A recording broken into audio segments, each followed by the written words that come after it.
zikri in kuntum la ta'lamun.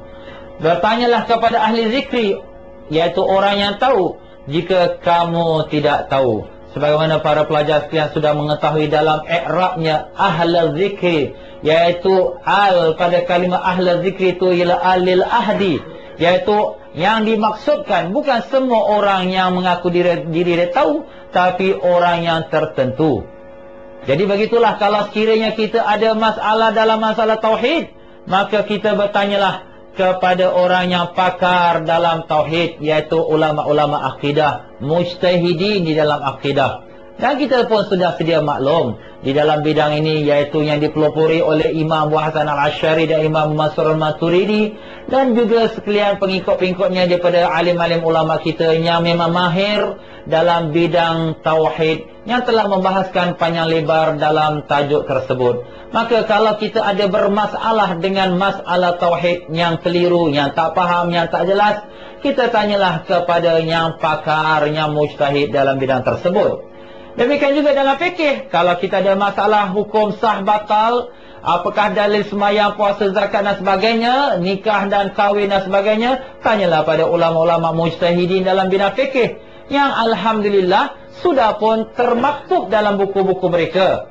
Melainkan masalah-masalah muasirah, masalah-masalah baru yang mendatang, yang perlu diijtihadkan. Adapun yang sudah pun ada dalam buku-buku alim-alim ulama kita, yang dimana kita sedia maklum, mereka itu adalah ulama-ulama yang sudah sampai kepada darjat ijtihad, yang telah menggali dan mengorek sekalian isi kandungan Quran, hadis, ijma' dan sebagainya, sehingga telah mempaparkan kepada kita dalam kitab-kitab mereka yang telah tersusun, yang kita dapat lihat sepenuh-penuh almari di samping kita ini.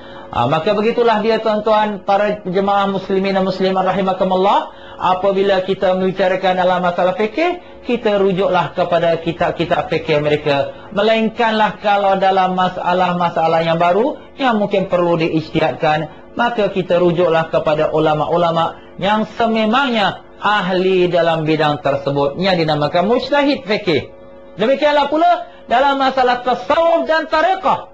Apabila kita ada masalah kurang jelas, keliru, tak faham, mendengar tuduhan, mendengar kata-kata terhadap tasawuf dan tariqah, janganlah kita pergi tanya pada ulama akidah, jangan kita pergi tanya kepada ulama fikih, tapi kita tanyalah kepada ulama tasawuf dan tariqah yang sememangnya bidangnya itu dalam perkara tersebut, supaya dapat penjelasan yang lebih jelas. Kalaulah sekiranya kita sudah faham akan perkara ini, bahawa setiap ilmu itu ada pakar-pakarnya, maka di sini kita menerima ijtihad ulama-ulama mujtahidin dalam bidang-bidang mereka, dan tidak membantah akan pandangan dan pendapat mereka, melainkanlah kalau kita pun sudah cukup syarat sama sebanding dengan mereka atau melebihi mereka. Jadi umpama katalah ya, kalau sekiranya kita baru mempelajari ilmu sains di sekolah menengah, kemudian kita pergi ke hospital dan doktor pun memberi obat kepada kita kerana kebetulan kita pun sakit. Kita pun tanya doktor, dari mana kau dapat obat ni? Obat ni macam mana kau proses? Obat ni macam mana kau boleh kata ini obat boleh menyembuhkan? Doktor kata, ilmu kau baru belajar sains sekolah menengah, nak cabar aku. Kau buatlah obat kau sendiri balik, sudahlah. Tak payahlah datang jumpa aku. Betul ke tidak, tuan-tuan? Tak dengar suara tuan-tuan? Tak dengar? Tak dengar? Tak tahulah, kalau mungkin yang tak setuju tu, mungkin dia tak jawablah. Jadi tuan-tuan dan puan-puan, secara logiknya, orang yang nak membahas ataupun yang tak menyetujui pendapat ulama mujtahid, dia mesti ukur ilmunya di dirinya sendiri. Maknanya aku ni dah layak ke nak membantah dia? Apakah ilmu aku sudah sebanding dengan dia atau lebih daripada dia? Kita tidak boleh membantah orang yang kita kurang ilmu daripada dia. Bagaimana kita nak membantah ilmu doktor kalau kita belum menjadi doktor? Sekurang-kurangnya sama level dengan dia, baru kita boleh bantah dia. Tapi patutnya kalau kita nak bantah, kita kena lebih daripada dia, barulah sesuai kita bantah. Begitulah kalau dalam bidang agama juga. Kita baru belajar fikih, fiqhul maqarim. kita melihat bandingan-bandingan adillah di antara dalil mazhab-mazhab yang ternyata, maka kita kata Imam Syafi'i pendapat dia tak kuat lah. Ini dalil lebih rajih. Ini dalil ini lebih kuat. Imam Syafi'i pendapat silap. Wah, hebat kita tuan-tuan. Tapi ukur diri kita sendiri. Sudahkah kita sampai pada darjat Imam Syafi'i? Yang di mana Imam Syafi'i umur 7 tahun sudah hafal Quran. Umur 10 tahun dan atau 11 tahun sudah hafal Muwatta Imam Malik. Umur 12 tahun sudah mulai mengajar. Umur 15 tahun sudah dilantik sebagai qadhi. Tapi begitulah beliau bersifat tawaduk dengan mengatakan iza sahal hadis fahuwa mazhabi. Apabila sah sesuatu hadis, itu adalah mazhab aku.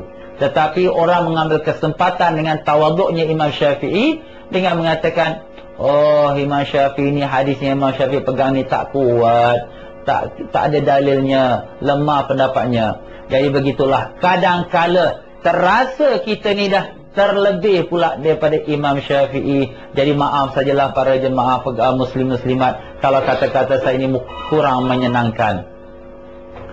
Ya, jadi begitulah, kita dari segi skop mazhab Imam Syafi'i.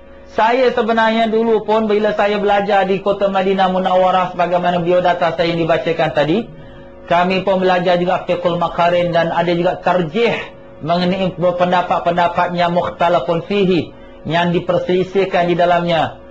Kemudian peganglah mana saja dalilnya lebih kuat, itulah yang menjadi pegangan dan amalan kami yang kelulusan atau yang saya lah sendiri yang keluar daripada kota Universiti Madinah Al-Islamiyah itu. Tetapi apabila saya kaji balik, saya lihat ada ulama lebih hebat daripada saya. Al-Imam Nawawi rahimahullah ta'ala yang mati dalam umur 40-an. Beliau